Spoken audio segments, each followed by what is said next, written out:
Canada के immigration minister mark Miller की तरफ से एक बहुत इंपॉर्टेंट ट्वीट किया गया है। इसमें एक प्रॉपर लिंक दिया गया है जिसमें एक लंबी चौड़ी जो स्टेटमेंट दी गई है जो कनाडा ने अभी इमिग्रेशन प्लान अपने जो है वो अनाउंस किए हैं, जिसमें बड़े लेवल पे कट किया गया है। तो उसको जस्टिफाई करने के लिए उसको प्रॉपरली कैसे इंटरप्रेट किया जा सकता है, कैसे आने वाले दिनों में कनाडा जो है वो इमिग्रेशन के साथ साथ टेम्परेरी रेजिडेंट वीजा जिसमें स्टूडेंट्स हैं, जिसमें वर्कर्स हैं, जिसमें असाइलम सीकर हैं, उसके लिए तैयार होने जा रहा है। तो ये सारे का सारा उस अनाउंसमेंट में या उस स्टेटमेंट में दिया गया है। इसी को मैं जो है डिटेल में डिस्कस करूंगा, तो वीडियो को एंड तक देखिएगा। बहुत इंपॉर्टेंट वीडियो है अगर आपने कनाडा का इमिग्रेशन फ्यूचर समझना है तो वीडियो को एंड तक देखिएगा।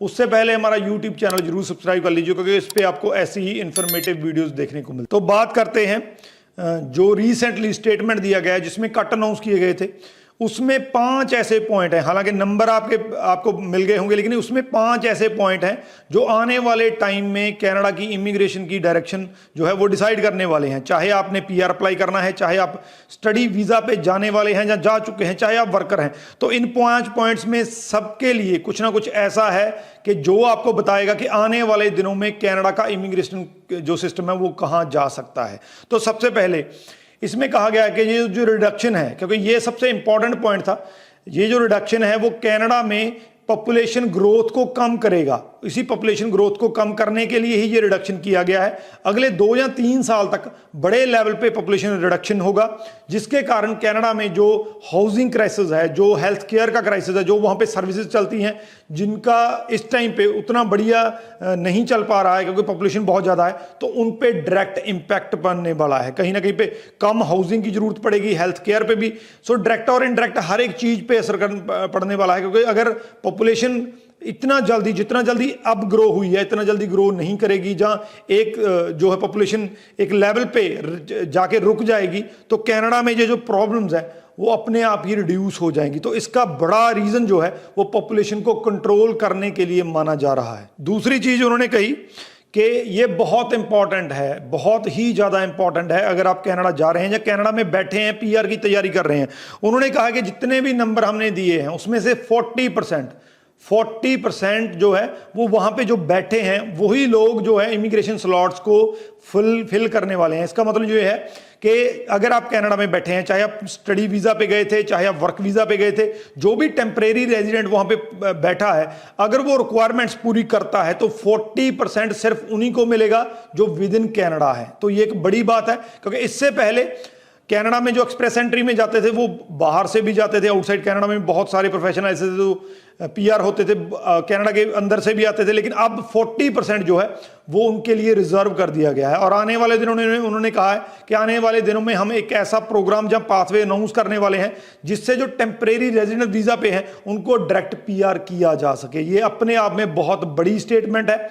अगर आने वाले दिनों में कोई ऐसी पॉलिसी, कोई ऐसा पाथवे जो है वो इंट्रोड्यूस किया जाता है, तो जो भी कनाडा में इस टाइम पे बैठा है, अगर उसके पास बढ़िया स्टडी है, बढ़िया एक्सपीरियंस है, तो उसके बहुत ज़्यादा चांसेस हैं कि वो वहाँ पे पीआर हो सकता है। हालांकि गिनती बहुत बड़ी है, सबको पीआर नहीं हुआ जा सकता है, लेकिन फिर भी एक उम्मीद है कि मैक्सिमम टू मैक्सिमम जितने भी लोग और वो रिक्वायरमेंट पूरी करते होंगे वो विद इन कनाडा जो बैठे हैं वो पीआर हो सकते हैं। इसके बाद बात करते हैं फ्रैंकोफोन की। मैं अपनी पता नहीं कितनी वीडियोस में आपको कह चुका हूं, अगर कनाडा में पीआर होना है तो फ्रेंच की तरफ बढ़िए, फ्रेंच सीखना शुरू कर दीजिए, आपके लिए बढ़िया रहेगा। वही हुआ है।